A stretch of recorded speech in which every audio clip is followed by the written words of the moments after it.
In 1990, Marco Pierre White became the rock star of the culinary world. It was raw, it was perfection.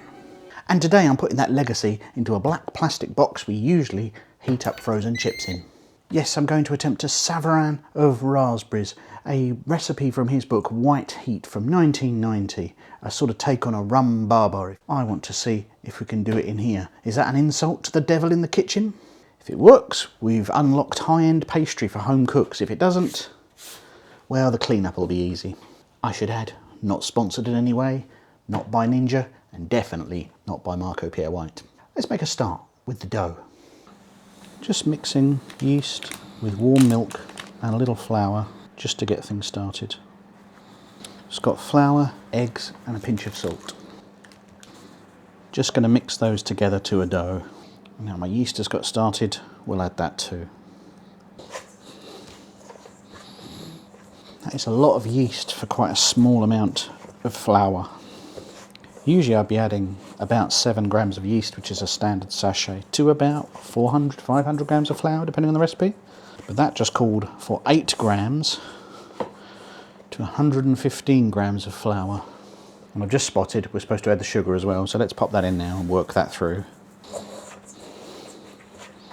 And it's still a bit dry. There's quite a few crumbs left in the bowl. But we have one more ingredient to add in a very unusual method that I've never seen before. I'm literally going to pour melted butter on top of the dough and just leave it there while it proves. Fair enough. Okay, I'm just going to cover that and leave it to rise for about an hour till it's ready, and then we'll pick up the next stage. Just making a raspberry coulis for garnish later on. That's raspberries, sugar and a little touch of lemon juice. Just whizzed up. I made this before for a previous Marco recipe, this particular coulis, and I know it's terrific. So my donut batter has had time to prove. We're not going to fry it, so maybe it's a dough. So it just wants me to incorporate all the butter now. It smells terrific. Now we are supposed to put these into savarin molds, which are torus donut-like shapes. I don't have such a thing. I'm not going to get one just for this recipe. I'm going to use hemispherical silicone molds, which are going to be very easy to turn them out. Very sticky. Just turning that into 4 approximate balls, which I will just leave in there. And I will just leave them now to rise until they've doubled again. So we're making batters and sauces, but now the first time when something actually is going to get cooked. And I'm going to be trying to make a sabayon in the air fryer. I've no idea if this is going to work. Sabayon, if you don't know, is a custard-like sauce.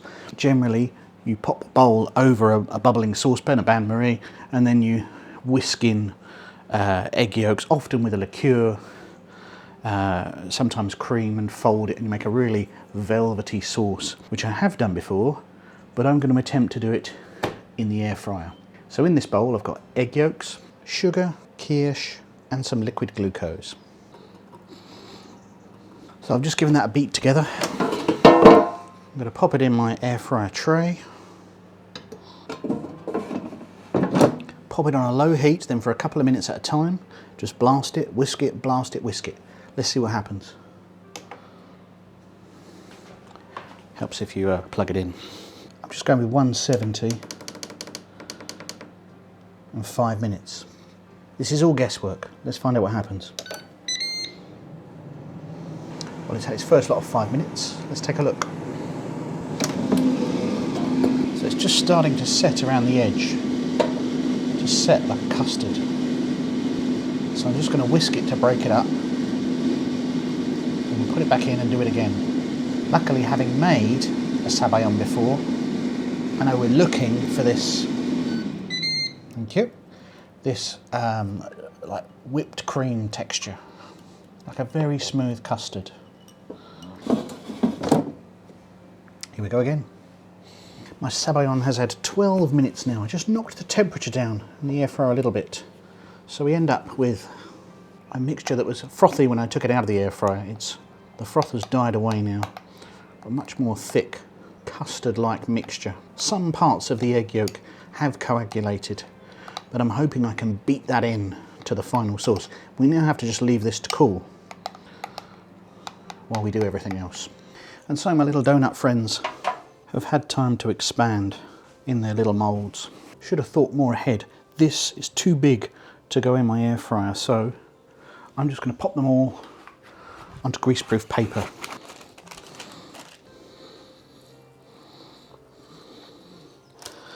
They've become a very delicate mixture. Some are prettier than others. Handling them as delicately as I can, which is to say, not very.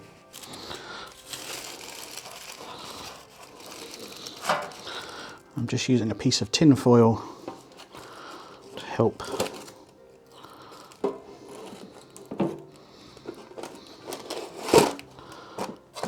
lower those into the air fryer. Then I'm going to make full use of the air fryer's ability to get two things cooking at once. I've got my savarin in here, not yet turned on, we'll come back to that. In this other one, I'm going to make a Mirabelle glaze. Now a Mirabelle is a variety of plum that Marco is somewhat obsessed with. He named a restaurant after it, he named a daughter after it. Difficult to get hold of, extremely rare. So I've used some plums and they've gone straight into the tray of the air fryer. I've taken the little grill out, so they are going to cook directly in the base of the pan. So make sure yours is clean. A little water and a little sugar. So now I'm going to set these up to cook together. Very high heat. Meanwhile the Mirabelles, just 5 minutes. I sync them up, off we go. These are baking over here, and in a few minutes this syrup is going to start coming together. And it's just that this goes on and I reconsult the recipe, I realise I have a small mistake. I've put these plums on to make a syrupy sauce, but we also need to make a syrup to douse the savarin in. Now actually, looking at it, and it's because the dousing syrup is buried in the recipe for the savarin.